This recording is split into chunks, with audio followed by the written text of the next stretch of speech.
Yeah. Did you just like make up this program on your own, or? I kind of did. I did a little bit. I did have, I remember Tina, she sent, I remember we had Train the Trainer. I don't know if you remember this. Yeah. She had, she actually got certified on BirthFit, I think it was called. Yeah. And I remember she gave us a Train the Trainer on how to scale pregnant women, how to scale postpartum women. And she sent us the like a manual, kind of like a reading. Yeah. So I got a little bit of that stuff there, and then I kind of just mixed it with a little bit of some things that I wanted to do to work on. So it sounds like you were kind of letting how you felt be your guide. Yeah, exactly. That's basically that's how I started. So what I did, I kind of followed the first 3 days on what that the BirthFit.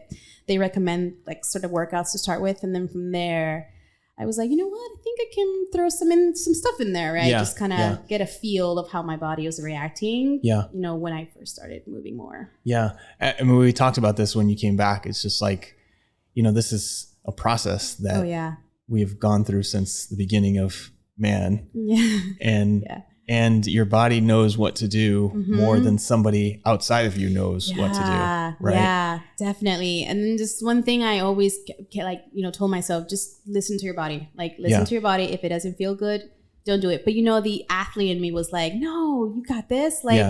So I had to kind of just, sometimes stop myself. Like, I can do some squat cleans, right? With the 5-pound dumbbell. But I'm like, no. Yeah. Well, I guess at a certain point you do have to test that stuff, right? Yeah, that's right. And so it's like when you test it, it's like, oh, that didn't feel right or whatever. I remember I actually I tested a squat, third day after I was cleared to move to do some little more moving.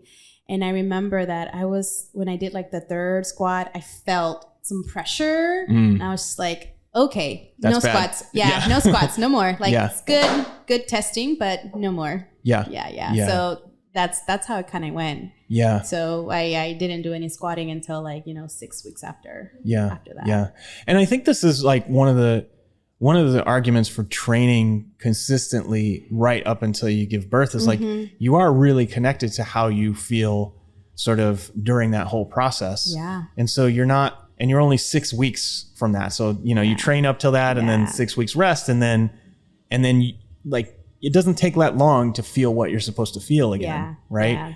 And to know like, oh, that's not right. Or this is, Yeah. So that's how basically it kind of went. And I do think I'm thankful for, I guess, myself, for. You thankful for yourself? I'm thankful. Yeah, great job, Wendy. Well, I think I did a really good job with listening to my body and not pushing it. If, I know that sometimes my ego and before Western basically would just be like, it's just a small little pressure. You'll be fine. You'll be fine. But I guess I could say that I was smarter to listen to my body and actually do things according to what my body was capable of handling that time. Yeah. So I'm very proud of myself for doing that. Yeah. You weren't just like powering through. Yeah. Which, we both know this. We worked out so many times and that's typically how we do things or some workouts, right?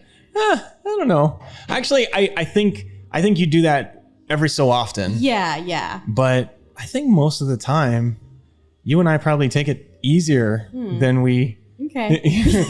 I mean, I don't know.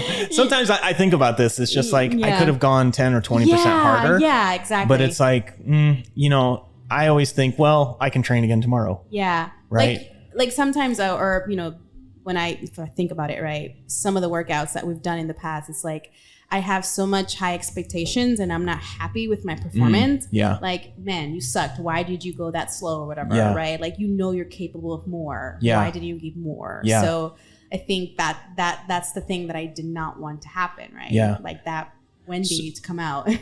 So that's perfect because like, I think that's actually what causes a lot of people issues. And this is not just for women that have given birth, but just like former athletes and stuff like that is like, I should be able to do this. I used to be able to do this or, that person who looks like they're not in a good shape, they can do it. Why can't I do it? Oh my God. Yes. And you just then set these expectations where either you push so hard that you hurt yourself or you're just constantly disappointed. Oh yeah. Because you're just not measuring up to whatever it is. Yeah. And I've got injured with that mentality. Yeah. Like I remember I went for, and this is why I'm like a little hesitant when I do front squats, heavy front squats, because I injured myself with front squats once. Yeah.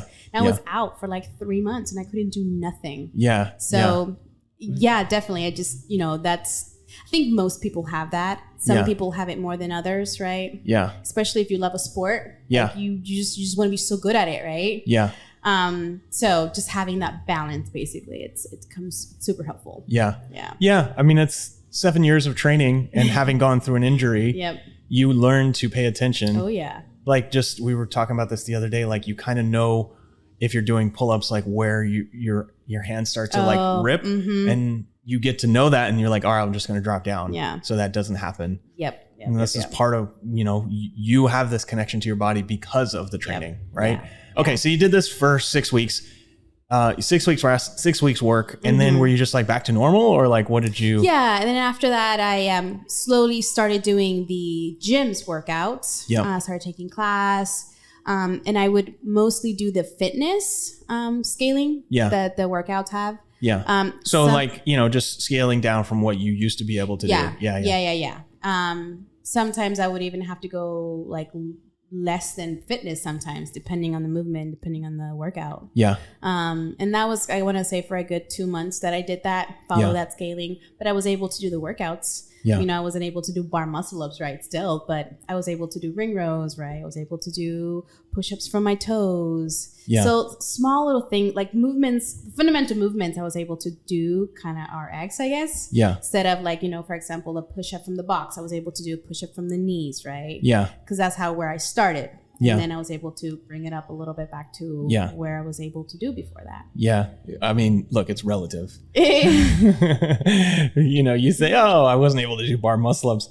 Most people will never be able to do those, but that's what you used to be able to do. So. Yeah. Right? Yeah. Well, you were doing them yesterday, so.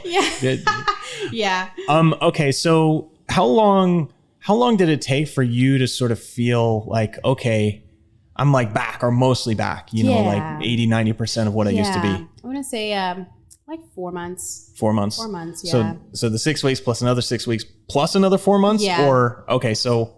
Yeah. No, actually, no. 2 months after the 6 weeks.